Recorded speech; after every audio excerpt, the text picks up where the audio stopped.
మన స్కూల్లో ఈ ప్రోగ్రాం సైన్స్ టీచర్లు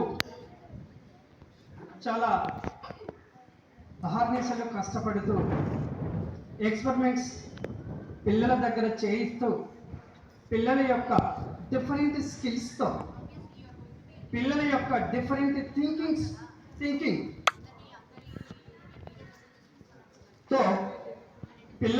పిల్లల యొక్క ప్రావీణ్యం పిల్లల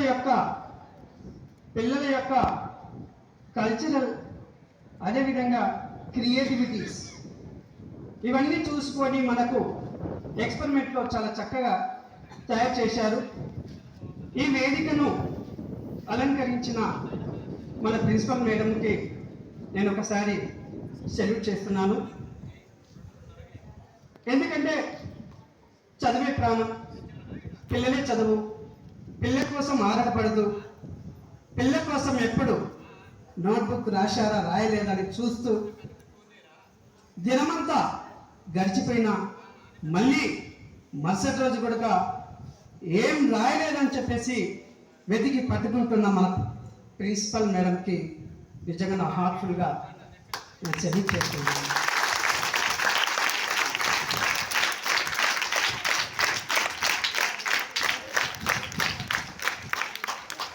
అదేవిధంగా ఇక్కడ వచ్చేసి నాకు ఇన్విటేషన్ కూడా ఇవ్వలేదు ఇక్కడ సైన్స్ టీచర్స్. దీనికి వివక్ష కాదా, అవమానం కాదా, ఎందుకు అలా అనిపించింది? నేను అక్కడే ఉన్నాను, అందరు టీచర్లు ఫోటోలు వీడియోలు కూడా దిగుతున్నారు, నేను అన్ని అబ్జర్వేషన్ చేస్తూనే ఉన్నా, అయినా కూడా నాకు అవమానం జరిగింది. జీవితంలో పిల్లలే నా దైవం, పిల్లలే నా భక్తి. అయితే ఒకటి అందరు ఫోటోలు వీడియోస్ తీసుకుంటున్నారు, అయినా కూడా నన్ను విడిచిపెట్టారు. సరే ఓకే, నేను దేనికి బాధపడను, బాధపడుతున్న పిల్లలతో నేను బతుకుతాను. ఓకే, అదేవిధంగా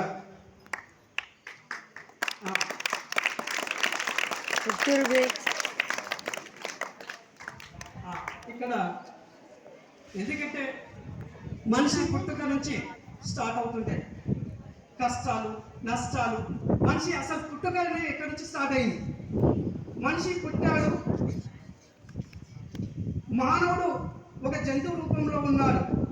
ఆ మానవుడు క్రమంగా పెరుగుతూ తన జీవన సాఫల్యతను పెంచుకుంటూ రాయిని తీసుకొని ఒక రాయి మళ్ళీ ఇంకొక రాయి తీసుకొని కొడుతూ నిప్పును కనిపెట్టాడు మానవుడు. అదేవిధంగా నిప్పుతో పాటు ఈరోజు వ్యవసాయాన్ని కనిపెట్టడం జరిగింది.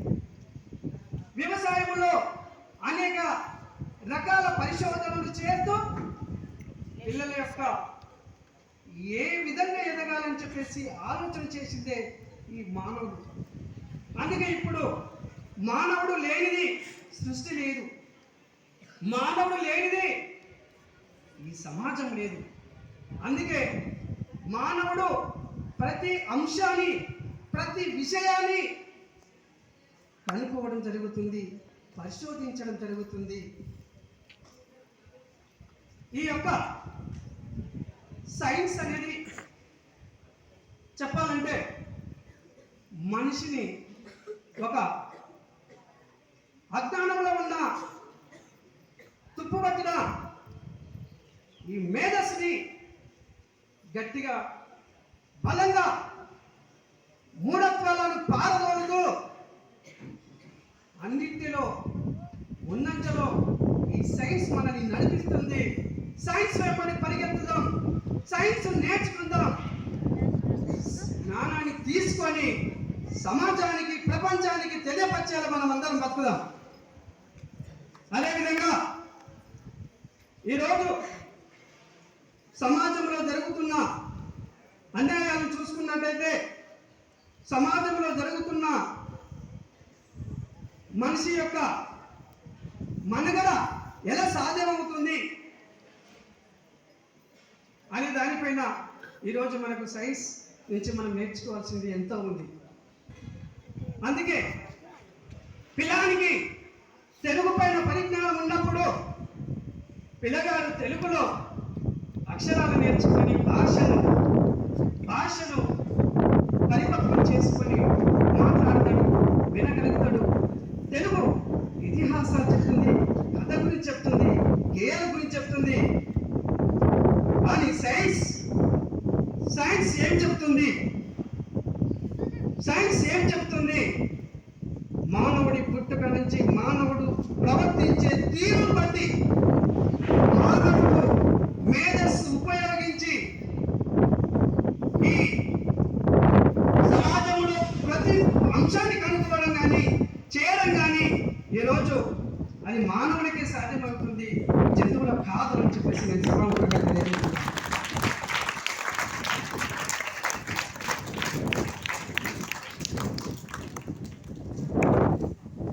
అందుకే ఎన్ని ఆలోచనలున్నా మనిషికి జ్ఞానం ఉంటే చాలు. ప్రతి అంశం పైన, ప్రతి సబ్జెక్టు పైన నాలెడ్జ్ సంపాదించుకొని మీరంతా మంచి సైంటిస్ట్ కావాలని నేను ఈ సభముఖంగా మీ అందరినీ కోరుతున్నాను. మీ అందరి కోసం నేను ఇంకా చెప్పాలి, కానీ ఏం చెప్పాను, కాసేపు పాట పాడతాను.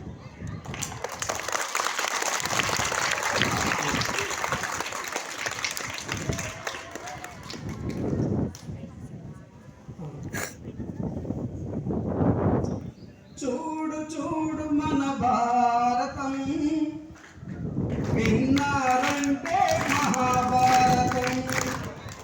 చూడు చూడు మన భారతం, విన్నారంటే మహాభారతం. స్వతంత్రం వచ్చింది, ఇక చాలేదయ్యింది. బాబో చదువెక్కడుంది, ఎక్కడ వేసిన గొంగడిలాగే అక్కడనే ఉంది. బాబో అక్కడనే ఉంది. బడికి పిల్లలను పంపగా బల్లా కాడికి తోలనరు. చదువును ఆడపిల్లలను శాలకు పంపించరు, పాఠశాలకు పంపించరు. చూడు చూడు మన భారతం, విన్నారంటే మహాభారతం. రాయి రప్పలను దేవులను కొని పూజలు చేయుదురు, పూలతో పూజలు చేయుదురు. మైసమ్మకు పోషమ్మలకు మొక్కుతూ ఉన్నారు, గట్టిగా మొక్కుతూ ఉన్నారు. చూడు చూడు మన భారతం, విన్నారంటే మహాభారతం. ఓకేమ్మా, నేను ఈ పాటతో పాటు సైన్స్లో ఒక అంశం తీసుకొని మళ్ళీ ఆ పాట రాశాను కన్నా 5th క్లాస్ 6th క్లాస్ అనే పాట రాశాను. సైన్స్ దానిపైన కూడా చిత్రం తీసుకొని రాయడం జరిగింది, ప్రారంభం కూడా జరిగింది. ఆ పాట ఒకసారి పాడతాను. నాన్న ఫోన్